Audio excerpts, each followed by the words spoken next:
Good evening, folks. We are back for another speaker chat for My Mind is My Business. And y'all, the closer that we get to this event, the more excited that I get. Let me make sure I'm muting all my sites, y'all, because y'all hear me like over and over. But I'm so excited, and especially for these two guests. These are my OGs. Like they coming back, and they're coming in person, and I'm so excited. So for those of you who have not gotten your tickets, go get your ticket. Like what you waiting on? I don't understand. Help me understand what you waiting on because you need to be in this place, okay? Like you need to be here. So I am going to bring my two guests up. Dr. Van, y'all know she like a fave. She an OG from 2020, I All the think. way from the beginning. I've been here every single time. Yes, yes, I couldn't from the wait very for it to beginning. get So posted. yes, definitely. And Carolina or Carol, that's my girl. She's been here what, 2 years? 2 years. Yes, yes. So y'all, these are seasoned folks who definitely want to sow into you. So we're gonna get right into our stuff tonight. So Dr. Van, I'll start with you. Introduce yourself and tell people what you do. So, I'm Dr. Michelle Van. I am a coach, I'm an author, I'm a speaker. I really try to make sure I try. So, every time Lakeisha always be like, be careful because she's going to snatch your edges. I really try not to, but sometimes I just have to get in your business. Mm. So I'm just that person. I'm not your mama, but I am your crazy auntie. But you do it with love. I do. I That's try. that's the thing. You do it with love, and it doesn't even feel like a snatching at first until you like, oh, that's me. That's me. So definitely excited to have you back as always. As always. And Carol, thank you so much for joining. You hailing from Atlanta, right? Detroit. Detroit. Yes. Y'all, my girl is coming from Detroit.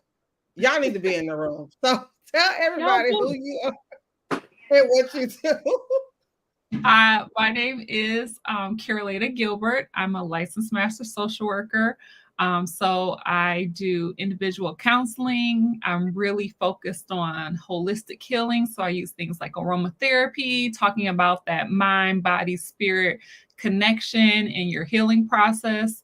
I'm, like she said, I'm from Detroit, Michigan. And, I just love to talk to people. I love to engage with people. And similar to Dr. Vaughn, I like to keep it real, and be myself when I'm in there with my clients. I don't want to put on a persona, I like to meet them where they're at. And that's my biggest thing when I'm talking to people. Let me meet you where you at so we can connect and go further. Right.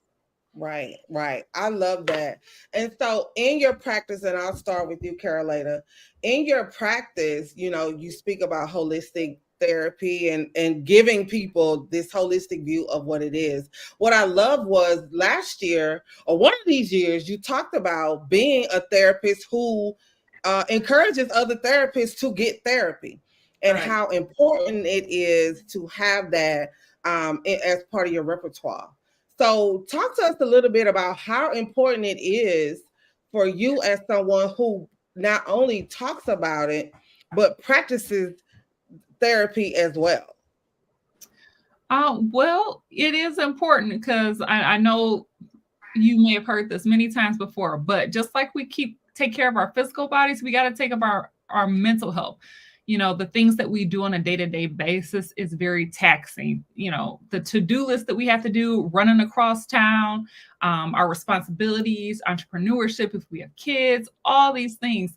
It's important to take care of yourself. And one thing being a mental health practitioner is I got to practice what I preach, especially because when I'm practicing, not only am I dealing with my personal life, but now I'm helping people navigate the issues in their lives. So, me taking care of myself and making sure that I'm as whole of a person that I can be when I come to the place of therapy not only benefits me, so that transference from what they're saying doesn't come on me and I don't take on that burden. And at the same time, I'm not putting my burdens, my issues, my trauma and things on them.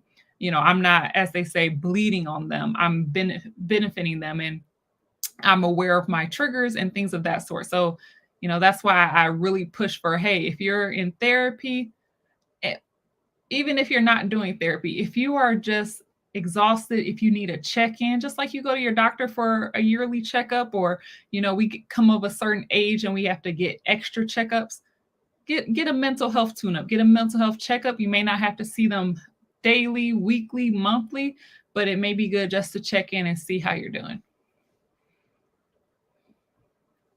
I love that. And that's a good segue into Dr. Van. Dr. Van, you talked to us extensively about taking care of ourselves and how that is our responsibility to do that.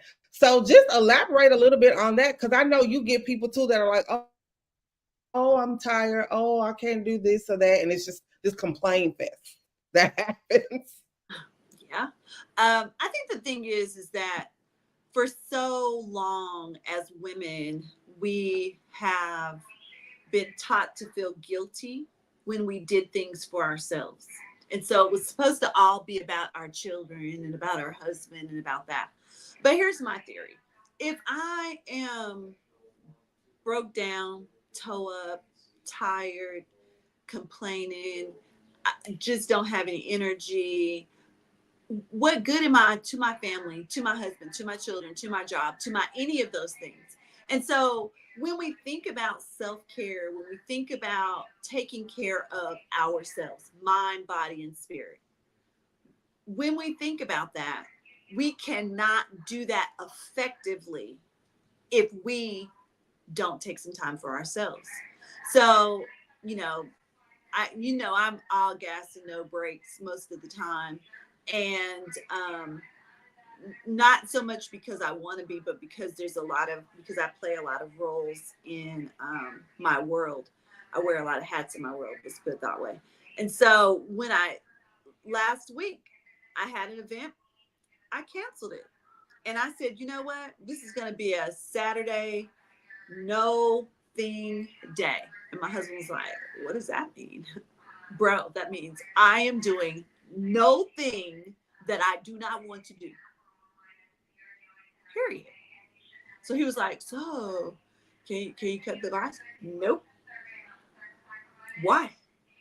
Because that is not part of a thing I want to do. So I'm doing no things today that I don't want to do. Now I cleaned out my closet, but that was something I wanted to do.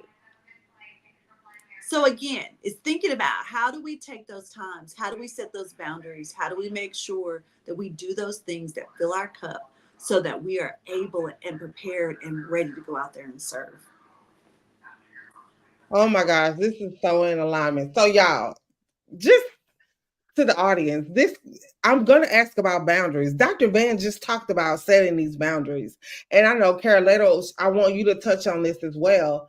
How important is that as someone yourself, First Lady, businesses, mom, sister, wife, all of these things, how important are boundaries when you wear multiple hats?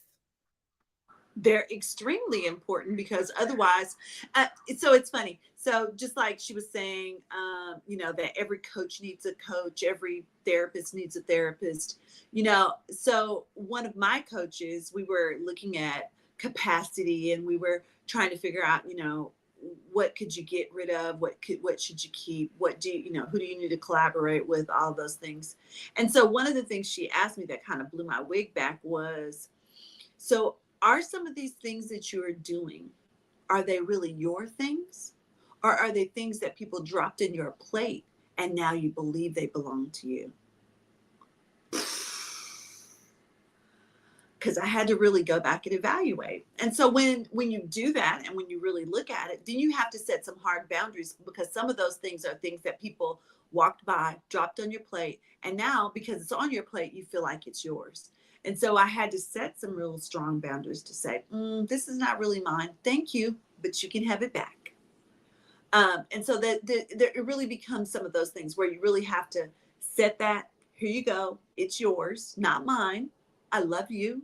I'm willing to find you resources, but I am not that resource. Oh my gosh, I love that. And I'm finding myself doing that even more so as, I get very heavily into the mental health work that I'm doing. I'm finding that I'm saying, like, well, the fact that you waited to the last minute is not an emergency on my part. So, no, thank you. I'm not picking that up. I'm not going to take that on. Or the fact that, people feel like, oh, I think you're really good at this. Well, I don't want to do it. So, I'm just not going to do it. I said last night, I say no sometimes before they even finish the question. And then I have to say, oh, yeah, oh, I could do that. Or, oh, yeah, that's on me or whatever. But I'm like, no, like it's already forming before you finish.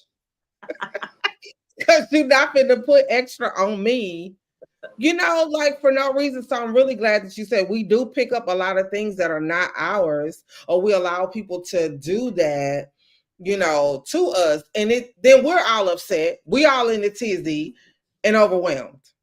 And they'll give it to you as long as you'll take it. Exactly. That's true.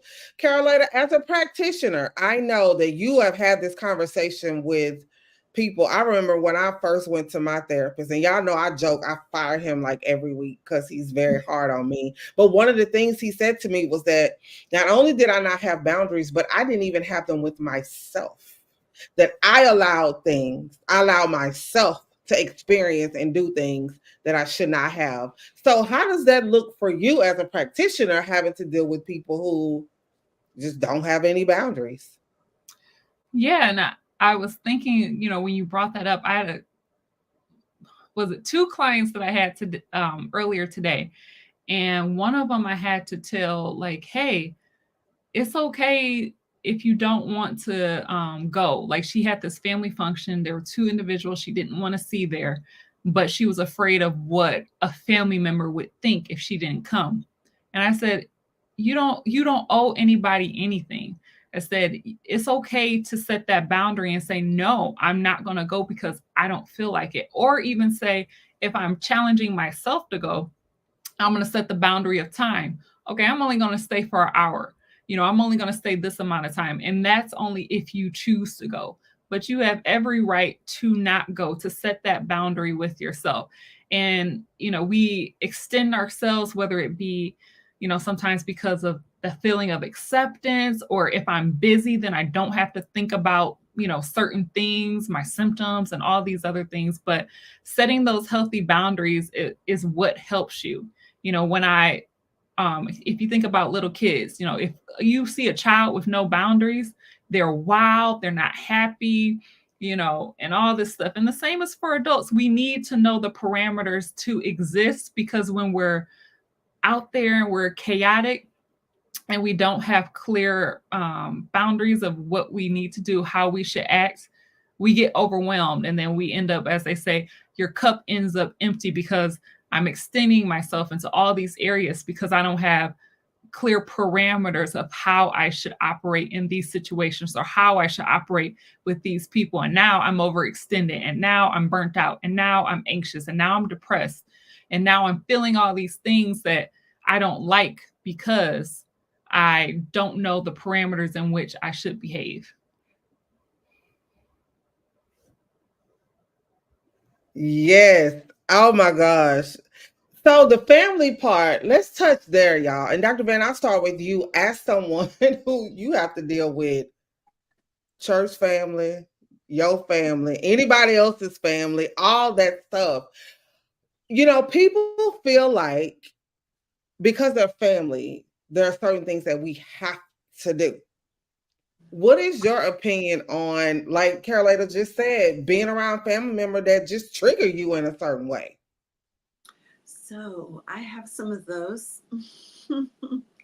And you have to, again, it goes back to, I think what she said. I was actually coaching with the lady not too long, well, over the holidays. And she was saying that, like her mom can be a whole lot. And so my question to her was, so how can you check your boxes, because she wanted to go.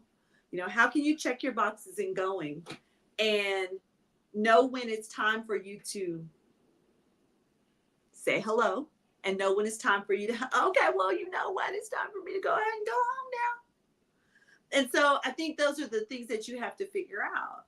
Who are those people? Can you be in the room and not be in the room? Sometimes we're in the room and I don't have to interact with you just because I'm in the room. Sometimes people will try to make you feel guilty about calling or, I don't have to do those things anymore. Why? Because it doesn't put me in a good headspace. I love you, and I love you enough to stay the heck away from you, because if I don't, I will be disrespectful. And so it's much better for me to just, my husband calls it the 5-minute conversation. So there's some people that whether or not you get along with your mom, or whether or not you get along with your sister, or whatever, but every now and then you feel obliged to call, or to do your part, so you can say, the relationship is tripping, but I did my part. So he calls it the 5-minute call. He said, you call people when you know that you're on your way to somewhere. So you give them a little chit chat, and you just, hey, how you doing? Ba, ba, ba, ba, ba, ba, ba, ba. Oh, well, you know what? I just pulled up to my meeting. I gotta go. Love you. Bye. Click. I checked my box. I gave my call. I'm out. And so there's some people that that you need to call on the way to the store, on the way Right. to the meeting, on the way to wherever you're going, so that you can check the box, Yes. that you can keep pushing. I love that. I love that. Now, Carolina, I'm about to play devil's advocate, and I'm gonna toss it back to you too, Dr. Van. Some people may say, well, how healthy is that to be able to do something like that? Like, why would I want to subject myself to that in the first place if I don't even want to be bothered? Well, I think it kind of goes back to, what's your intention with it. So if it's, for instance, I have a client who, really has a toxic relationship with her mom. And whenever she interacts with her mom, her mental health suffers. So she had to cut her mom off. And now that she's done that, she's a lot more at peace. She's a lot more stable. And, I've seen a lot of improvement in her mental health because that's something she had to do. If it's a situation where, hey, I want to spend time with this individual, then it's a matter of, okay, how do I, like Dr. Vaughn was saying, how do I set these parameters so that I don't put myself in a position where I am emotionally, mentally, spiritually depleted because of my interaction with this person? So, is it unhealthy? No, because sometimes you have to do those things to put yourself in a better headspace. At the same time, some people do want to challenge themselves to interact with the individual, but they have to know what their limits are. And once you know your limits and your triggers, then you can make that decision of, hey, is this a relationship that I want to pursue with some boundaries and parameters? Or is this someone that is so detrimental to my life and my mental space that I have to cut them off for the benefit of me? Mm-hmm. Oh, I love that. That's true. Not healthy, not unhealthy. So, Dr. Van, I know you feel that way, but just Yeah, I mean, so I think there's some peace. There are some people. There are some, the people that gave birth to you may not necessarily be the people that fill your cup as an adult. And so again, I can't allow other people to tell me how this relationship is supposed to be, and I can't allow myself to feel guilty if every time I interact there's something that happens. But I also never know if I'm healed if I never go back into the situation. So I know when I'm healed, when I can get in the situation, and I didn't forget, I didn't get amnesia about what happened, but it doesn't hurt me the same way. It doesn't prick me the same way. It doesn't bother me the same way. My stomach doesn't get upset when I get into your presence. I don't get You know, my breathing doesn't change when I get in your presence. So then I know that, okay, I truly have done the work, done the processing. I've been healed from this particular situation. That doesn't mean that I want to get back into relationship with you. I still just need to be like, hey, and keep it pushing. So we have to do when we're engaging with those people and when we're coming into those situations, we have to know what the boundary is. This is as far as I can go with you across the room. Yeah. Or I may be able to have a small conversation. Right. Knowing and having a conversation with somebody else. Hey, girl, I need about 2 minutes over here, and then I need you to come and interrupt this conversation. I need you to be the wingman. Come on, come through. So we have to set things in place to make sure Right. that we have safety mechanisms. Right. I see y'all to the bomb. Y'all better go get y'all tickets because these folks right here is the bomb for real. So let's talk about buzzwords that I seem to hear a lot. And you both are in the mental health space, have been for some time. Myself, as someone who struggles with a mental illness but has been in the mental health space for a little bit, I hear the word trigger so often to now I feel like it's just totally diluted. I feel like people don't really even know what that really means. You both coach and practice mental health from a holistic part. So, Dr. Van, I'll start with you. What is your take on the word trigger, and are we using it properly? Well, of course not. I mean, it's like everything. We overuse it and then we just sling it around because we don't know anything else. We don't have another word. And so I think the thing is, I don't often use the word trigger. I use other words that I don't say because I don't want them to be overused either. But I think for people that don't know and for people that you're not in relationship with, sometimes you do have to say the word trigger. But I think the thing is that we can overuse anything. We can make something that was very important not so important, like the word love. People just sling it around. Oh, I love you, I love you, I love you. Do you really? Really? So I think I think you're right. I mean, there are just words that have become, because our world is so much more flattened, if you will, in the sense that we are talking about mental health, we are talking about mental wellness, we are talking about suicide, we are talking about some of those things that for years and years and years were taboo, especially in Black communities and especially in communities of faith. I love that. Carolina, as a practitioner, do you find that your clients, the ones who want to absolve responsibility tend to use the word, well, I didn't do that because that triggered me? Or are people really just not getting what the word means? I think it's correct. It's like, no, this didn't trigger you. You just didn't like it. You didn't want to do it. That's what that was. It wasn't a trigger. It was just something you didn't want to do. So just say it's something you didn't want to do. So I agree. I think trigger has to become like a common word, along with sometimes mental health terms like, oh, I'm feeling bipolar today. I just feel like I'm everywhere, or all these things, and they throw it around. Or my word of choice that I feel is misused a lot is gaslighting. That word right there. I'm like, I don't think you're using it in the right context, but okay, I get what you mean. So,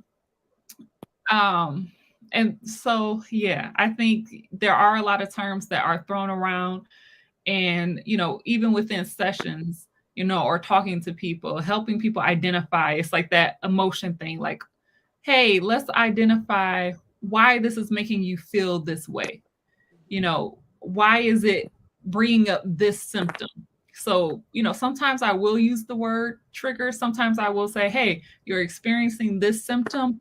Let's backtrack and see what caused it. So sometimes I use that word and sometimes I don't, because a lot of times I want people to focus on, hey, let's focus on these the tangible things, the bigger picture, instead of trying to figure out, these words of like, okay, my trigger, okay, my trigger words, my trigger thing, and yeah, it just gets misused. So yeah. I love that what y'all both said because it's just sometimes it drives me batty. And as someone who is, you know, fighting, the many things that comes with depression, but also on the advocacy side, and you're like, you have people misuse gaslighting. Oh, narcissist. Oh my gosh, like that's another word. I had to literally go look it up, y'all, last week because somebody used it in a way, and I was like, I don't think that mean that. I had to literally go to Google and be like, no, that's not a narcissist. Mm-hmm. I mean, they're not a nice person or they're not doing a nice thing.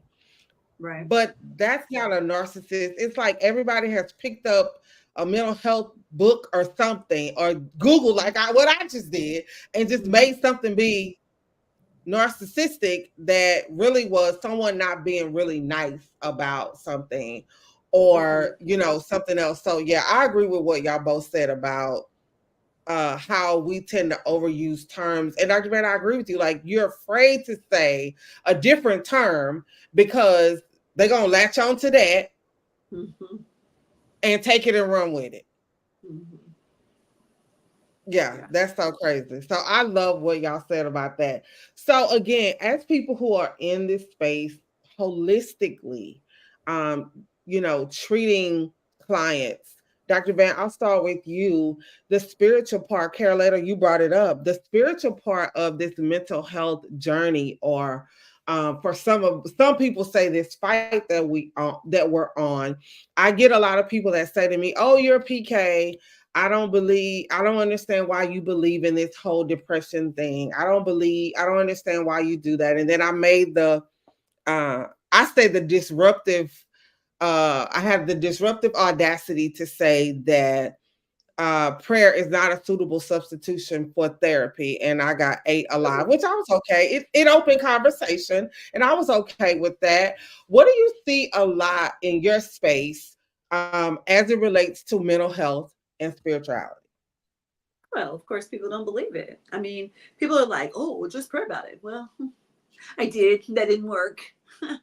um, I know Jesus. We talk on a regular basis, but I'm still depressed. So I Right. think that's, I think that's the piece. I think the piece is that people have to realize that depression and some of those other maladaptive behaviors happen, but it's not always just because, first of all, everything's not a demon. Okay. So number one, Please. I'm not oppressed. I'm not demonically possessed because I'm Right. depressed. That's not what it is. And so we have to first go there. Is everything's not a demon. You can't cast it out. That's not the way it works. So we can roll on the floor if you'd like, if that makes you feel better. I will still wake up, still get up, still struggling. So that's one. Two, I think we discount things like, hormones, and we discount things like, what we eat and how we eat and when we eat it. We discount things that really do have an effect on our mental health. And so and then we also don't, we practice a lot of, I see a lot of demons, but I don't see a lot of angels. So if I never see angels, then I never see the blessings of God. If I never see angels, then I never see that God is a miracle worker, that he's a healer, that he's a deliverer, that all of these things can happen. And so I always believe that this is where I'm supposed to be, that I'm supposed to be in this dark place, so I think that it goes hand in hand. Again, I'm not saying that by any means, that somebody should come and just knock you out and that's going to make it all better. No. But I do think that there are ways in which spirituality, how when I began to elevate my spirit, when I began to get into a place where I understand that the promises of God, when I understand and I can begin to speak those things in my life, over my life, through my life, then I don't have to allow depression to stay in me. I don't have to allow various maladaptive behaviors to be a part of who I am when I understand who I belong to. If that makes sense.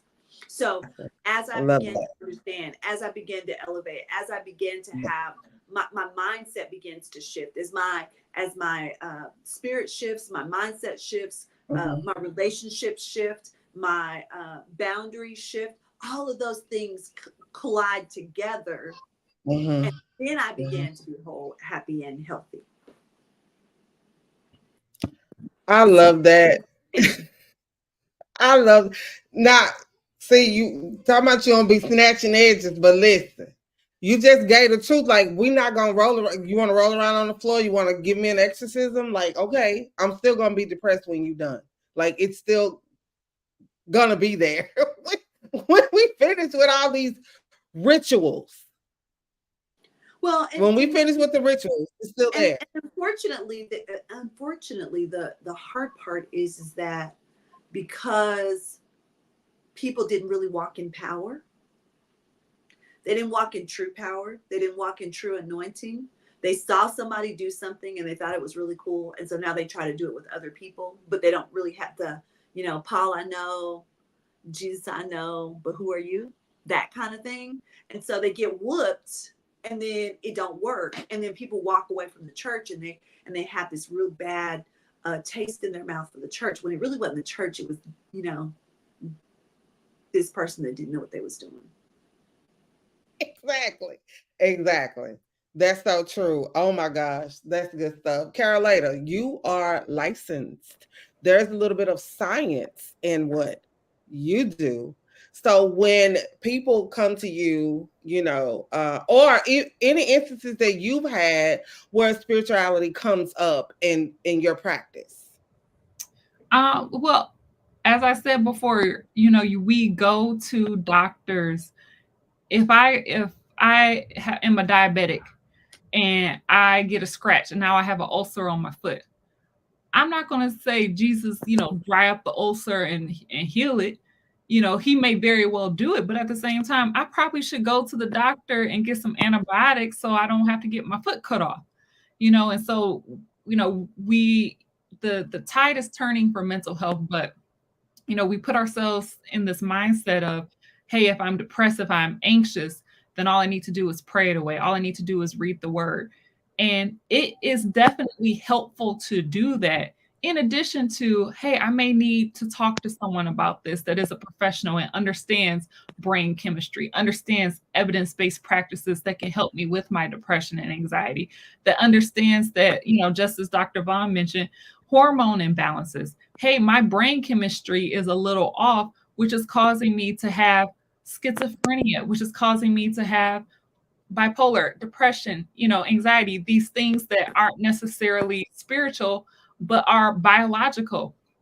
So, we can't always look at God to pray, praying it away. It is definitely, when someone comes to me for therapy and they want to involve their faith, it is definitely transformative because you're engaging everything. Because sometimes when people go to practitioners and they can't talk about their faith, well, my faith is important to me. My faith grounds me. My faith is, it gives me hope. And when I can't incorporate that in an aspect of my life, especially with mental health, it can be like you have this toolbox, but there's this one tool that you can't use, even though you know it's effective. So when someone comes to me in therapy, now if they're, a believer in, God like me, then I can use that tool and say, hey, here's this tool in your toolbox that necessarily you weren't able to use before. Let me show you how you can use it in this aspect of your health, in addition to those things that I'm going to talk to you about, those evidence-based practices. Let me give you the education on, hey, this is how, obsessive compulsive disorder works. Let me talk to you a little bit more about that. But at the same time, let me talk about some scriptures. Let me talk about some instances where you don't have to, number one, feel like you're by yourself, because there's a lot of examples in the Bible of people who've dealt with mental health. And two, let me give you some things for you to stand on in faith to help with your symptoms. And they may help you in the sense where, hey, now my faith is increased, so maybe I don't have to take as much medication as I normally take. Or maybe I can work towards getting off my medication. Or maybe when I need to change those negative thoughts that I'm having, those thoughts that I'm having, I can combat them with scripture instead of just having to, I don't know what to say. I don't know how to encourage myself. No, I got the word. I can encourage myself with the scripture, and I can build myself up with teachings and things of that sort, so that now I'm incorporating this part of myself that necessarily I may not have been able to incorporate with someone who is not a believer. And I think even just to follow up with that, just even scientifically, doctors will say when a person that's a believer heals faster from surgery, anything physical. So, if it works physically, it's going to work mentally too. I mean, I'm just going to tell you, my sister was in the hospital since July. Okay. She went to the hospital in July. December, right before Christmas, 2 weeks before Christmas, the hospital that she was in, they said we can't do anything else. They sent her to Chicago on a ventilator, on dialysis. And about beginning of March, she began to talk over the ventilator, which is medically impossible. Okay, so she started talking over the ventilator, and within about 2 weeks. She's had a ventilator in since September. It's March. And she starts talking over the ventilator. They're going, this is crazy. How does this even happen? They take the ventilator out. She's talking to me like I'm talking to you. Like her voice is exactly the same. Wow. Within 3 weeks. She's been in the hospital since July. She calls me 2 weeks before Easter and says, I'm ready to go. Ready to go where? She was like, I told you I'm not no invalid. I'm getting out of here. Okay. Within 3 weeks, she was gone home. So April, right now, she's at home. She's been in the hospital since July. But she decided, you know what? I'm about to let my faith plus my works are going to kick in together. Right. I'm going to speak those things that I believe are going to happen. I'm not saying I'm ready to. Right. And we everybody, for the next few weeks, everybody that was walking around the place was just like, this is a miracle. This is a miracle. We don't understand it. It's a miracle. It doesn't even make sense. We medically, this is impossible. Like, we knew she was going to leave, but we didn't think she was going to leave alive. Right. Right. Yeah. Right. Yeah. So when our faith can kick in, when our faith can come up underneath us and be that wind underneath our wings, right, it can truly make a difference. Exactly. But to be grounded in the fact that I can have faith and still struggle. Yes. And I have faith and still be something that I have to work on every single day. And it's okay. Yep. Yeah, exactly. And, I used this last time, and, you look at, Paul, and he says, I always had this thorn in my side. And I keep asking God to take it away. He doesn't take it away. We don't necessarily know, what the thorn in our side may be. Maybe it is our mental health. Maybe it is our physical health, to keep reminding us of our dependence on God. Yes. And the stuff that we go through, it isn't, and one thing I'm reminding myself of daily, the stuff I go through is not for me, it's for someone else. So if I'm struggling with something, if I'm struggling with my mental health or physical health, just like Dr. Vaughn said, when I rely on my faith, and my faith helps get me to a place where people are astounded by how are you, here, how are you working through this? How are you functioning in this space? My testimony is, give it back to God, and that brings people closer to Him. And that reminds me that His strength is made. What is it? What's the scripture? Perfect in weakness. Yes. So, I'm reminded of that. Like my life, whatever I go through, even your journey, Lakeisha, it Yeah. shows people, hey, not only am I dealing with this, but my faith is involved. So now it's an even bigger testimony because I'm giving glory to God for bringing me to this point Yep. from where I came from, because Yep. you've shown people where you've come from. So, Yes. Yes. And I love that we're even having this conversation because I can recall, you know, the back to your point, Carolina, I can remember being so depressed. I couldn't even pray. I couldn't even pray, but I could utter, and I'm grateful for the Holy Spirit and the unctionings that He knows what I was dealing with. Because sometimes you're so bad off, you can't even pray. You can't read scripture. You can't write. You can't Absolutely. journal. Like you are just literally paralyzed. Does that mean that I'm faithless? Nope. No. At that moment, I'm just immobilized because it's taking over. But I think that is the power of coming into corporate worship. Okay? Yes. So I was working with some ladies that were that have all lost their children. All of their children have been killed one way or another, drugs or gangs or whatever. And so we were watching this video, and this man was on there, and he said, when my wife died, I was totally depressed. He said, I went to church because I just wanted to be around other people. But he said, I can remember there were plenty of days when I couldn't read scripture. There were plenty of days when I couldn't pray. There were plenty of days when I couldn't sing. There were plenty of days when I just barely drugged myself in there, and I probably didn't smell so good, and I probably didn't look so good, but I drugged myself in because I needed to be there. He said, but on the other side, when God has delivered and I feel the release, I feel the lifting of the cloud. Right. He said, now I sing a little bit louder. I clap a little bit stronger. I read a little bit louder because I'm reading for that person next to me that can't do it. Yep. mm-hmm. Yep. And so those of us who are strong must bear them prayer. We must lift up those that are weak, so that when we pray a little bit louder, when we embrace that person next to us that may be struggling, that maybe can't sing, that maybe can't pray for themselves, that maybe can't do any of those things, how do we make sure that we don't judge them? We just bring them along. Baby, I got you. Yes.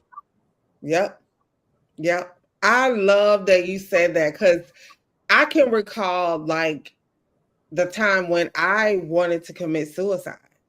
That didn't mean I was fake. I was just so tired. I was just in pain. And I can recall, and I talk about this a lot about that book. I feel like this book literally saved my life. I feel like God placed that book. And I had that book for like weeks, y'all. Like literally had that book for weeks and opened the pages.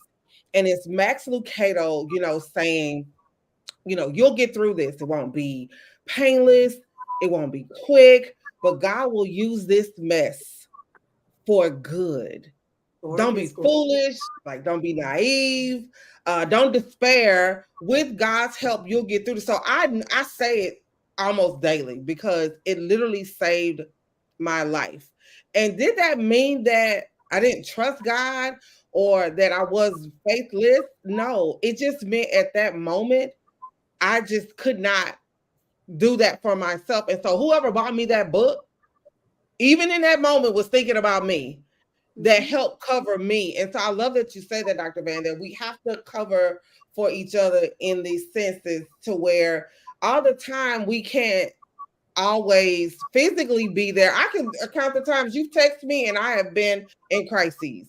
And there is something about having that connection where and you're like, now you got to pick up this phone and let me know what's going on with you or whatever. It's like even that accountability of I'm here, but I don't know if you don't tell me. I have to know what's happening with you. So I love us having the spiritual conversation because I think it's not talked about enough, or we want to throw scripture at people and then expect for them to be cured of something mental when, like you both said, it's chemical imbalances, it's your hormones, it's body change, it's life issues. Last year, I lost 4 people in my family, and it was back to back. Mhm. I thought I was going to lose my. I was like, God, we had already done talked. I said I ain't want to be on the strong soldier list no more. Like I thought I had already proved this to you, and it was back to back to back. It was like one after the, and I was just like, God, like, come on, like, okay, God, okay, okay. I hear, and I don't know, like even to this day, y'all, I don't know what it was. I do feel like it pushed me into this era where I was like, I'm coming out fighting, like I'm throwing everything I got in mental health, like for real, because that could have taken me out. But if Right. not for God, and if Mm. not for my faith and my sisters that covered me, y'all covered me. I was in the middle of an event. I kept saying, okay, y'all, let me push it back. Okay, y'all, let me push it back. So finally, I just had to say, y'all, I just can't do it. I'm not in the space to do it. And everybody embraced me. All of y'all embraced me and were like, it's okay. You don't have to. We here whenever you ready. And then all of a sudden I was like, hey y'all, we doing my mind is my business. I was like, okay, let's do it. Let's Okay, roll. Let's rock. So that community, that sisterhood, is very, very important. And Caroline, I'll start with you on this question. What how what does community mean in this space, number one, and how important is it for you to either form or be a part of a community in maintaining good mental health? You cannot do life alone. Like, and if you didn't have any more evidence, you saw it during the pandemic. Ooh, Everybody by themselves, especially if you didn't have family to bunker down with. Mentally, coming out the pandemic, we saw a lot more people with anxiety and with depression because we need community. We need to be connected to people. I don't have, number one, I need to talk to people. I need to engage with people. I need to get different opinions. I need to be stimulated mentally. Another one is I don't have all the resources. So I need to talk to people to say, okay, let me glean knowledge from you. Let me talk about this, something that's been bothering me. I have this client that even I need to talk about because I'm kind of stuck with them. Can you help me troubleshoot? Or, hey, I have this client, we've kind of hit a roadblock. I think it's time to transition them. So, in the mental health field is really important because you can't do this alone. Whether it be me talking to someone about the issues I'm having or me talking to my colleagues, just needing that additional support. If I'm struggling with a client, if I need support with a client, if I need some resources that I'm not aware of.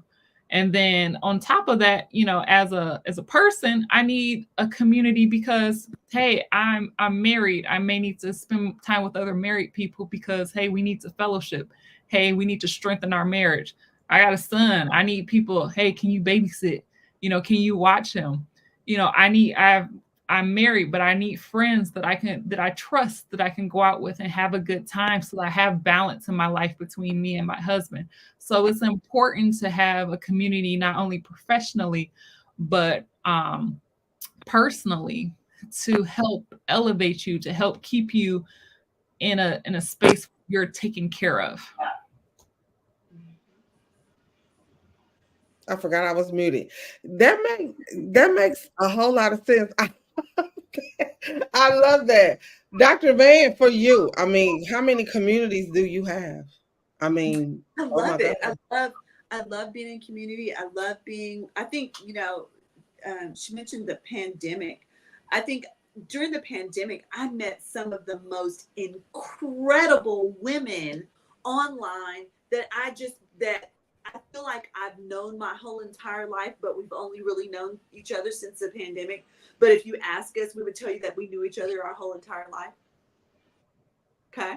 And so I think that's, it's just that way. Like, I feel like they're my girls. Like, I fight you for them. Like, what? Um, and so I think it's important. I think one of the things that I really, my friend Sean, she always says, girl, get your circle right. That you got to have those people in your circle that, that one that's going to tell you the truth, that one that's going to be your cheerleader. She ain't going to ever let you, feel bad about who you are and what you're doing. Your stuff may not be right. She's just going to pull it up and, oh girl, we going to fix it. But you got to have all those people in your life, those different facets for different seasons in your life. And it is okay for women to hang out. It's okay for women to embrace each other. It's okay for women to uplift each other. It's okay for us to just be like, hey, you know what? We're gonna go on a retreat, or we're gonna go and do something because we want to make sure that we're all okay. It's okay. Right. Again, not designed to be alone. I mean, we know even scientifically that when an animal is left alone, when an animal is left alone, they die because they need to be around. They need that connection. And so if that happens to an animal, what happens to us as humans? Right. Because from inception, he said, I'm gonna put Adam to sleep, and I'm gonna take bone of his bone, flesh of his flesh. I'm gonna make a woman because he is not good by himself. Right. So from the beginning of time, it was designed that man could not be alone. Right. And that's mankind could not be alone. So there needed to be a helpmate, or there needed to be another person. There needed to be a counteractive sort of piece, that yin and that yang, to be there so that there could be that balance. Sometimes you need somebody to just, be there to tell you, girl, your breath stank. Here, you need a Tic Tac. Facts. Yes, that's true. Broccoli in your teeth, sis. Yeah, I need you to go fix that. Like, that's the whole sisterhood piece. I love that you said that. So my friend Yolanda is probably watching, but it's her and another friend, Cindy. We're very involved in the singles ministry at our church. And so we always joking, like, we going out, we outside. I have, my sister, like Nicole, she's laughing because I'm like, girl, I'm outside this weekend.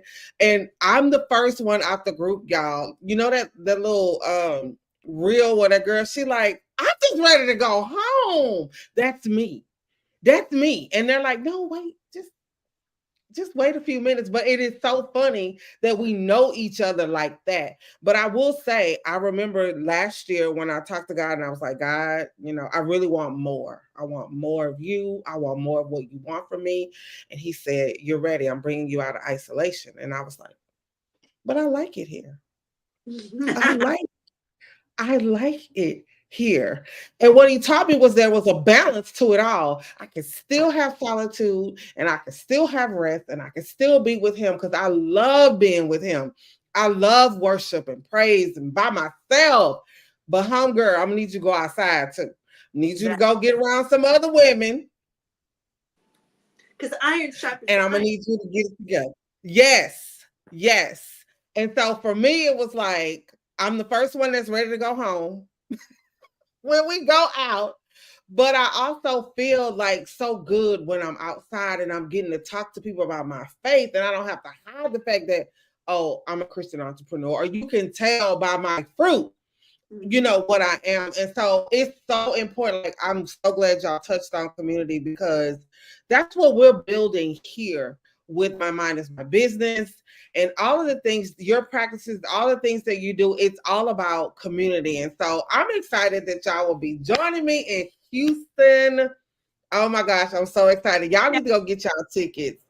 So before we wrap up, Dr. Van, you got your own session. Listen, certain folks, I'll be like, ma'am, I don't see you on my list. Where you at?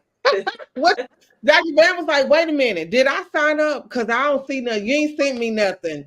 It's people like you and Carolina that make like this even worth doing, because you ride for like whatever. Like, I'm not on the list. I don't see my name on here. What's going on? So I appreciate y'all for the support. Dr. Van, you're going to be talking about transformative thoughts, mindset. Oh my gosh. Just get them a tidbit about what they gonna get Girl, when I they. don't know what I'm talking about. This too. That's next week. They ain't giving them nothing, huh? You ain't giving them nothing. They need to I come. mean, we had already talked about your mindset. You need to get it together so that you can get yourself in the room. That's all Exactly. you about. Just get yourself. Yeah. Come on in the room. If you get in the room, you're gonna get what you need. That's the mindset That's you need it. to work on. What you need I to love work it. on is how do you get your behind in the room? Right. Like facts. Like straight up. Y'all better go get y'all tickets because this gonna be a good session for real. Carolina, you are on the Mindful Entrepreneurship panel. And I really love that panel because for one, you'll be speaking from your perspective and experiences.